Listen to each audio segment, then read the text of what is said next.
Oh yeah, so how's it going guys? This is Jack Sigolagan and welcome back to my channel. So for this video, mag-unbox tayo ng hindi figure but uh, a pair of sneakers. So I recently picked this up from Aftermarket Philippines and after kasi ni-release nito, sobrang hirap niya na hanapin. Itong collaboration na ito ng as you guys can see, it says Adidas over at the top. Then yung box niya is black lang. Then nakalagay Adidas 4D. So this is the 4D technology which was released way back 2018. Yung first version nila which is the Alpha Edge. So this is the one. Okay, so this is a brand new dead stock. So sobrang saya ko nung nakita ko to na biglang nag-available sa aftermarket because bihira na talaga makakita ng gantong pair sa lalo na ng dead stock locally kasi ubos na sila. So this one is so you guys can see this is the Parley 4D Alpha Edge. Okay, so ito. Nothing much naman going around. May mga sira yung box niya kasi siguro matagal na. Tapos just to prove na sa aftermarket, ito yung sticker nila. Yan. I don't recommend buying resale prices because sneaker game is really crazy. Lalo na sa Pilipinas, hindi sila masyadong fair. So, nothing much. Yung paper lang tapos yung sticker ng aftermarket. Tapos also, ayan, yung size niya dito is size 10.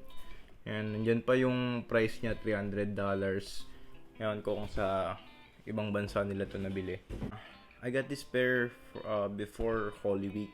So, I'm lucky I guess. And I want to try the 4D technology. As you guys can see over here, which is 3D printed. Or 4D printed ba to? It's made out of resin. Sa pagkakaalam ko. Tapos, obviously, the eye catcher sa iba. Kasi kakaiba yung soles niya. Also, dahil nagustuhan ko to dahil collaboration siya sa Parley, which is an innovative collaboration for environment sa dagat, I think sa sea. Gawa siya sa mga recycled plastic, yung materials na ginamit dito sa, ewan ko kung sa uppers or dito sa kanyang 4D technology.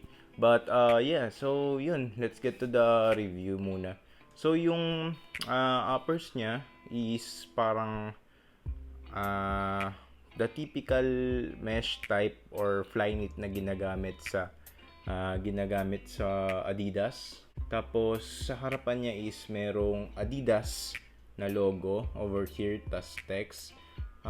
And also yung kanyang parang right na ito, heel protector yata to.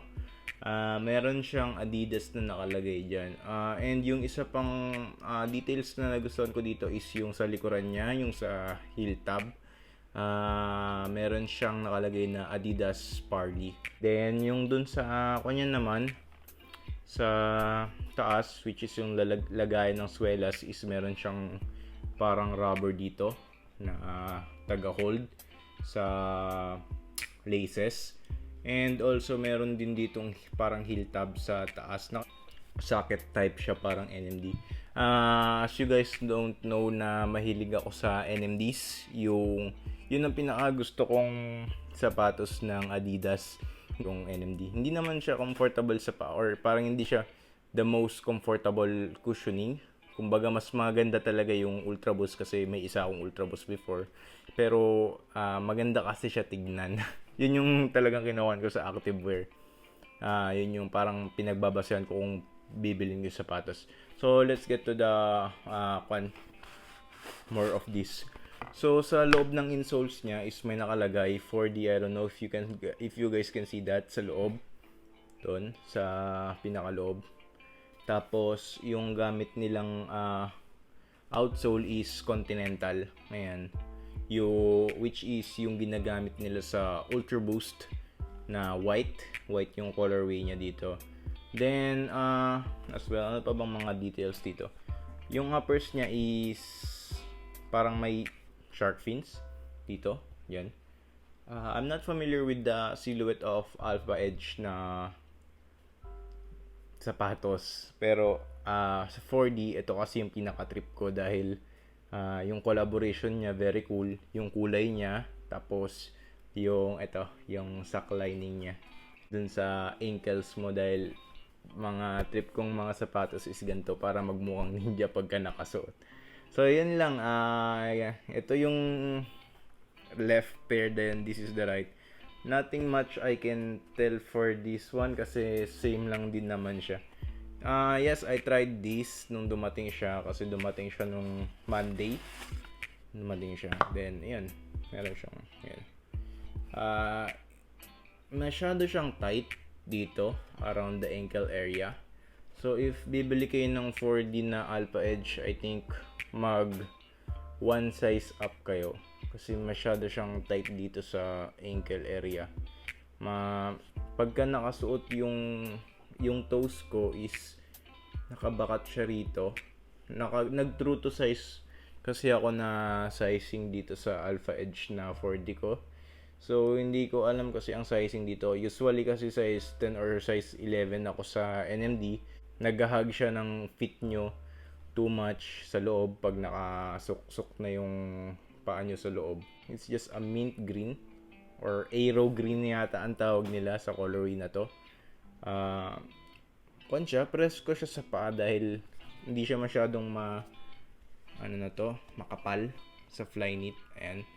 Makikita nyo tumatagos pa rin yung light, which is very good sa breathability ng yung paa pagka nakasuot na to sa long walk nyo or everyday walk nyo. Sabi nila ang 4D daw is nagiging mas comfortable pag matagal nakasuot. So maging mas comfortable sa mas pag tumagal pa. So the SRP of the 4Ds nung first release was I think 15,000. Version 2 na. Yung mga 4D printed nila is white na or black.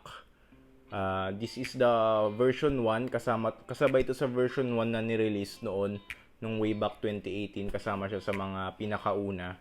And it was really cool na nakakuha ko ng pair na to dahil this is a good collaboration with the Parley.